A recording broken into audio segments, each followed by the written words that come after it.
Are you a living historian? Well, I'm certainly not a reenactor.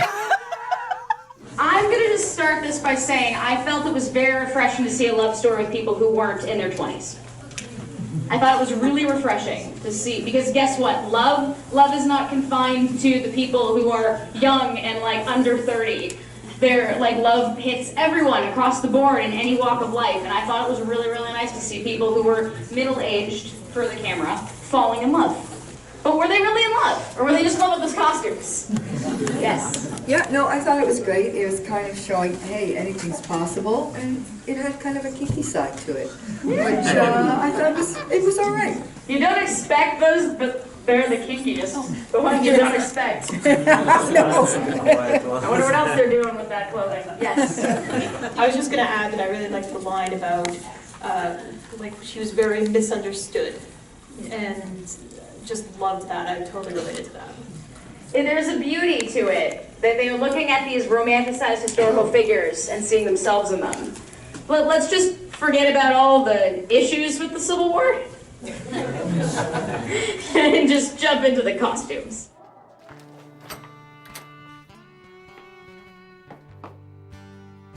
You ready to get started, ma'am?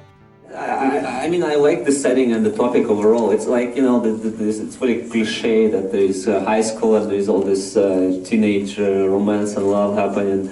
But then this film, it focuses on the other aspect and completely ignores the students and whatever they are doing there. And it's just like, well, these teachers, they're actually having a life of their own, and then, you know, there's so much character to that guy, you know, playing with the toy soldiers, whatever, and this woman who's very Nazi, you know, and she's just like very strict. Mm-hmm. But then, you know, they have the depths of the character, and you know, they have that passion, and it's a lot of fun, basically. Before they connected romantically, right? Mm-hmm. He didn't care about what students were doing. They were walking in the hallway, sitting down. Then all of a sudden, when the two were connected, like he had eyes in the back of his head, right? So like something to do with human connection, and when there's a disconnect, nobody cares what happens, nobody helps anybody. And then when there's a connect, all eyes on everything, and people take care of themselves, right? Or each other, I guess. So I don't know, I thought that was interesting. It's really interesting because it's a high school, and the minute you think it's a high school and teachers, you're like, oh, this is gonna be a love story about kids. It's gonna be so focused on these hormone-driven teenagers, and it's not. The kids are really plot devices. They're objects that sort of just hang around and give reason for the teachers to be there. Their love stories are only hinted at and whispered at. The really cool thing here is that this is about these adults weaving their own romantic connections, and they're supposed to know it all already, but they don't.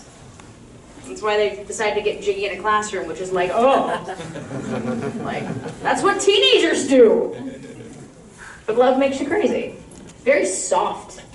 They had a really interesting choice of lighting. The palette here, that like gray, beige school, and then these bright reds, and these dark, heavy mahogany colors. Anyone notice how she's wearing that double-breasted suit when they first meet? Like when they're in the room, it's almost a mirror to the outfit he's gonna wear later. Yeah, it was like very Miss Trenchbull from like Matilda. That's what I thought. Like she was kind of like this strict teacher. Mm-hmm. Yeah.